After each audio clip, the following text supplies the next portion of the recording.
Como los casos de corrupción están de moda en estos días, queremos volver en el tiempo y demostrarle que este despiche del caso Cochinilla no es la primera vez que esto va a pasar y, tristemente, posiblemente no sea la última.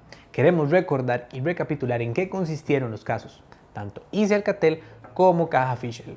Así que, para desgracia de todos, vamos a regresar al año 2004.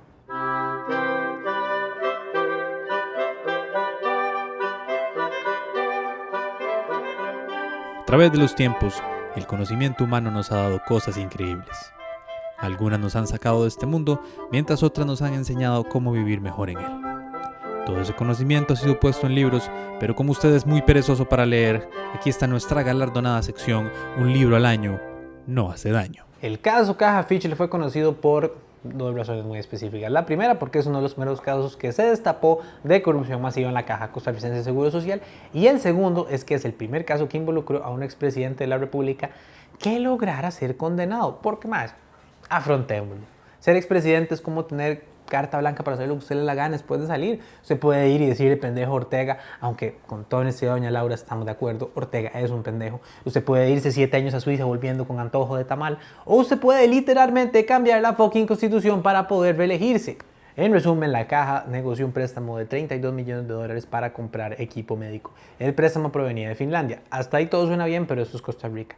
Porque resulta que ese préstamo, que fue impulsado por el entonces diputado del PUSC, Eliseo Vargas, fue aprobado y discutido en 3 días. Sí, la asamblea puede aprobar algo en 3 días. A estos diputados les tomó menos aprobar ese préstamo de lo que le tomó a Jesús regresar. Luego llega el 2004 y se destapa que Eliseo había recibido comisiones ilegales por ser el fanboy número 1 de ese préstamo. Y además se destapó que el equipo que se compró con el préstamo era innecesario. Para terminar de hacerla, cuando todo se destapa, en el 2004, Eliseo Vargas era el presidente de la Caja Costarricense de Seguro Social, el presidente ejecutivo. Después de esa primera destapada empiezan a involucrarse más gente, como Walter Reich Fischel, quien era el presidente ejecutivo de la corporación Fischel, quien también había resultado con la mano untada por apoyar el famoso préstamo finlandés. El proyecto no necesitaba de haberle pagado a funcionarios públicos y haberle pagado al expresidente Calderón para que el proyecto saliera. El proyecto era bueno per se y debió haber salido solito. Lo que pasa es que el manejo político de intereses políticos y la práctica de esos intereses hacía de que se descarrilaran proyectos buenos para el país si usted no pagaba ese peaje. Y acá es donde entra Calderón Fournier, porque meses después de todo el despiche de Eliseo trascendió que la corporación Fischel le había hecho ciertos pagos a una sociedad anónima en Panamá a nombre del expresidente, y yo creo que todos sabemos lo que pasó después, ¿verdad? Se declara a Rafael Ángel Calderón Fournier, Eliseo Alberto Vargas García, Walter Reich Fischel, Gerardo Bolaños Alpizar, Juan Carlos Sánchez Sánchez, conocido como Sánchez Arguedas, y Marvin Martín Barrantes Vargas, autores responsables de 2 delitos de peculado en la modalidad de delito continuado en perjuicio del Estado costarricense y de la Caja Costarricense de Seguro Social. Pasaron 5 años y finalmente condenaron a todo el puto mundo. A Calderón Fournier, por ejemplo, le metieron 5 años de cárcel, pero después la sala tercera se lo bajó a 3. La tercera. El asunto es que con esa condenatoria Calderón Fournier fue el primer expresidente en la historia nacional en ser enjuiciado y encarcelado por un crimen. ¿Escuchan eso, amigos, amigas, niños y niñas, damas y caballeros? Es Calderón Guardia revolcándose en la tumba. Usted por la política perdió presas como la Borden, perdió presas como la Bremen, que su situación económica no era muy buena, que usted le estaba debiendo dinero a muchísima gente. Es absolutamente cierto que cuando yo salí de la presidencia, igual que cuando entré a la presidencia, no es una cosa que cambió durante la presidencia. Cuando yo entré a la presidencia, cuando yo salí de la presidencia, ya yo no tenía la propiedad de empresas importantes que había tenido en el pasado. Eso es absolutamente cierto. ¿Esas dificultades económicas pudieron ser la catapulta para tentarle a usted a tomar comisiones, para tratar de recuperarse económicamente? No, yo no he tomado comisiones y yo les ruego, con todo respeto, que respetemos la legislación costarricense. Yo voy a ver los casos con los jueces. Lo que yo no acepto que me hagan a mí, yo no lo voy a hacer de contrario. Yo no acepto que me juzgue la opinión pública. En Costa Rica hay jueces y los jueces son los que me pueden juzgar. Yo no acepto que usted me juzgue, con todo respeto. Usted puede formarse el criterio que usted desee, pero usted no me puede juzgar. El caso Isa Alcatel es otro que fue muy conocido y del que se sigue hablando hasta hoy en día. ¿Sabe cuál es la prueba de ello? Usted no puede mencionar ese caso sin que alguien piense en Figueres yendo a Suiza por 7 o 10 años o como puta sea que el mal lo haya dicho en este video. En septiembre del año 2007, hace ya más de 4 años, el Ministerio Público desestimó, presentó un escrito desestimando la causa contra José María Figueres, la causa que en algún momento se abrió. ¿Por qué no regresa en ese momento al país usted? Muchos pensaron que estaba esperando eso. He llevado una vida profesional intensa en el campo internacional y la verdad es que he estado esperando un momento apropiado dentro de mis obligaciones para regresar. Por otro lado, Ignacio, también quería dar un tiempo para que se terminaran de asentar las cosas. En el 2004, durante la presidencia de Abel Pacheco, se destapó que hubo por lo menos 9 funcionarios de altos mandos que metieron mano, ilegalmente obviamente, para que el ICE le concediera 400,000 líneas celulares a la empresa francesa Alcatel. Según reportaron muchísimos medios, se repartieron por lo menos 14 millones de dólares en dádivas y sobornos, de los cuales aparentemente 800,000 dólares le tocaron al presidente de ese entonces, Miguel Ángel Rodríguez, quien era el presidente en el 2001 cuando todo se negoció. Ahora, el asunto es que Rodríguez no era presidente cuando todo se destapó en el 2004, porque tenía un bretecillo ahí como de importante, era secretario general de la OEA.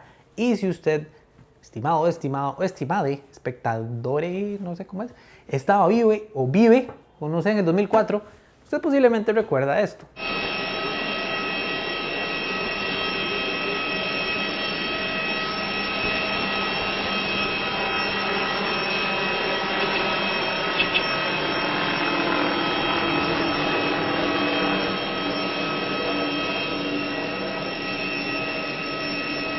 Y si no estaban vivos en el 2004, ¿por qué están viendo un programa de noticias con comedia? ¿Por qué están viendo noticias? ¿No debería estar jugando Fortnite, haciendo un TikTok o fingiendo que le pone atención a clases online?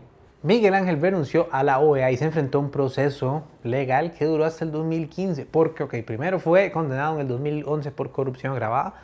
Luego en el 2012 un tribunal de apelaciones revocó la sentencia porque había prueba obtenida de manera ilegal. Luego hubo millones de juicios, apelaciones, apariciones frente a medios. Un libro que se llamó Di la cara, que es rarísimo. Y al día de hoy Miguel Ángel Rodríguez está en libertad. Y yo sé lo que se están preguntando. Madre, ¿qué putas tiene que ver Figueres en todo esto? Ok. José María Figueres en ese entonces, en el 2004, ya tenía varios años de no ser presidente. Es más, casi como 7, 8 años de ser presidente. Vivía en Suiza y recibe la llamada de un ex asesor suyo que se llamaba Roberto Hidalgo, quien tenía una firma que acaba de ser contratada por Alcatel para negociar licitaciones de celulares. Y de nuevo, si ustedes estuvieron vivos por la época en que pasó este entonces, ahí fue cuando empezó todo el desmadre. 7 años después, don José María, vemos, guardando las distancias, cada caso es diferente. Miguel Ángel Rodríguez renunció a la OEA y fue a Costa Rica a dar la cara. ¿No se arrepiente de no haber ido? Ignacio, 7 años después, con la tranquilidad con que se pueden ver estas cosas, lo primero que quiero hacer es pedirles perdón a las y los costarricenses que se sintieran defraudados por el hecho de que yo no fuera en aquel momento. Y quisiera al mismo tiempo que esas y esos costarricenses me comprendieran que en aquel momento yo estaba absolutamente seguro de que si regresaba, se me iba a tratar de la peor manera, sin merecerlo y sin que hubiera prueba en mi contra. Figueres, haciendo el honor, la verdad, no pasó 10 años fuera de Costa Rica. Fueron solo 7. Y también, siendo justos, el MAE ha presentado toda documentación justificando los 900,000 dólares que le pagaron por sus servicios en ese caso. Sin embargo, es totalmente entendible que la gente se indigne y que no le crea, aunque Chema se siente 2 horas y hasta ponga un website entero para dar explicaciones. Estos temas enojan, no solo porque son fondos públicos, sino porque los hace gente a la cual elegimos para que se supone que eviten ese tipo de cosas. El caso Cochinilla no es nuevo, va a pasar de nuevo. Lo nuevo es que tengamos suficiente información y sepamos qué tan duro es el sablazo que nos mete. Últimamente algunas personas nos han escrito a nuestras redes a decirnos algo aterrador. que somos su principal fuente de noticias. Más, eso da mucho miedo porque somos un programa de comedia y porque lo único que tenemos parecido en noticiero son mis cejas que se parecen a las de Ignacio Santos, pero disvarío. Sin embargo, tenemos que explicar un tema que tenemos claro que no mucha gente conoce, del cual nos han preguntado y que suena más aburrido que jugar charadas con Daniel Salas: la ley de huelgas. Buenas tardes, 36 diputados a favor y 15 en contra le han dicho sí a regular los abusos en las huelgas. Este proyecto de ley... Para darle un contexto adecuado a esto, tenemos que volver al 2019, cuando el actual diputado y ex precandidato presidencial, Carlos Ricardo Benavides, propuso la ley 9808, la cual alteraba de manera muy fuerte la manera en la que se manejaban las huelgas en Costa Rica. No en vano, Claudio Alpizar en uno de los debates le dijo a Carlos Ricardo Benavides de esta manera: usted es el enemigo número 1 del sector público costarricense. Ahora, la ley causó mucho revuelo. Prueba de ello es que sigue siendo lo más notorio que Benavides ha hecho en su carrera política. Y el MAE este año decidió votar 29 millones de pesos para perder contra alguien que admitió en anuncios que le dicen hijo de puta. Y hasta hijo de puta. En resumen, la ley va a establecer que solo se pueden hacer huelgas por 3 motivos, o solo van a ser 3 tipos de huelgas permitidos en la legislación nacional. Esos son: el asunto principal por la que la ley de huelga se volvió tan infame es que muchísimos empleados, tanto públicos como privados, lo vieron como una limitación a la libertad de manifestación de la que debería gozar cualquier trabajador o empleado, sea público o privado. Para ponerlo en términos más sencillos, así es como Carlos Ricardo Benavides ve la mayoría de las huelgas. Recall no! Recall no! Además, la ley de huelgas establece 3 tipos de servicios: servicios esenciales, servicios estratégicos y servicios trascendentales. Y servicios trascendentales suena más a materia como de programa chancleta de la UCR que a servicio del Estado. Pero divago. Empecemos con los esenciales. Los servicios esenciales vendrían siendo salud, seguridad, control aéreo y migratorio, transporte ferroviario y marítimo, bomberos, suministro de agua, energía eléctrica y combustible y servicio de comedores escolares. En estos que acabo de citar, está completamente prohibido hacer huelga sin importar su modalidad. Y es entendible. O sea, a ver, como hemos dicho, todos los empleados públicos o privados tienen derecho a condiciones justas de trabajo. Y si estas se rompen, tienen todo el derecho a manifestarse. Pero ustedes imaginan que todos esos servicios hicieran huelga, aunque sean unas horas. Madre, sería peor que tener un seminario de feminismo con Claudio Alpizar. Después están los servicios estratégicos, que es donde entra el sistema educativo. En esto se permiten las huelgas, pero se tiene que mantener un mínimo de personal para que los centros educativos funcionen, y estas huelgas no pueden durar más de 21 días continuos. Luego están los servicios trascendentales, que no son meterse LSD y meditar, sino son servicios como servicios de aduana, servicios bancarios, elecciones y recolección de basura. Y yo sé, elecciones y recoger basura vienen siendo básicamente la misma cosa. En estos servicios se puede hacer huelga, pero de nuevo se tiene que mantener un mínimo de personal y solo puede operar la huelga hasta 10 días naturales continuos. Además, la nueva ley dicta que el ente o grupo de empleados que se vaya a ir a huelga tiene que notificar a quien sea que esté a cargo con copia al Ministerio de Trabajo con por lo menos 5 días de anticipación. Y para terminar de hacerla, si la huelga no cumple con todos los requisitos de la ley y no es declarada legal, los empleados que estén en huelga no van a recibir salario por todo el rato que estén en huelga. Ahora, ¿por qué los límites para las huelgas se volvieron tan estrictos? Todos los sindicatos se unirán en el movimiento nacional a partir del 10 de septiembre y contra el plan fiscal que negocia actualmente el gobierno. Es la primera vez desde el combo del ICE que todas las bases sindicales se sumarán en una marcha y en una huelga indefinida. Se trata de más de 80 grupos organizados.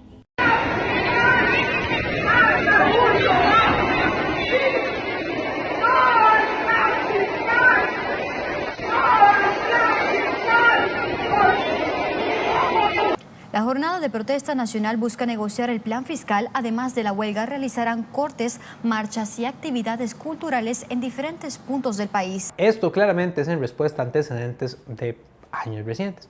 Por ejemplo, estuvo la huelga general del 2018, que terminó durando 93 días e involucrando a 32 instituciones. ¿Se acuerdan de ese despiche? Pero en mi opinión hay otro antecedente más pesado, que fue la huelga del Poder Judicial del 2017. En dicha huelga, los empleados judiciales se manifestaban contra una reforma en el régimen de pensiones que tenían. Y una de sus medidas de presión, por lo menos de los empleados de la Medicatura Forense, fue no devolver los cuerpos de las familias y retenerlos por días. Hay ya alrededor de 17 cuerpos y bueno, es muy probable que se vayan a acumular otros del fin de semana. y esperamos que el miércoles pues nos den un remedio, pero sí decirle a la población que la responsabilidad de este movimiento es de la Asamblea Legislativa. Eso fue una estupidez, algo inhumano, y pensándolo del otro lado, es la manera más fácil de enterrar la imagen de una institución pública desde que los empleados de Conavi decidieron empezar a entrar a moteles a lo loco. Esa huelga, sumada a la del 2018, dejó la sensación en la opinión pública de que A, todas las huelgas son hechas por instituciones públicas, y B, todas las huelgas son hechas por defender privilegios. Ninguno de esos dos enunciados es cierto. Por ejemplo, la huelga del 2018 nació originalmente por protestar contra lo que terminó siendo el IVA.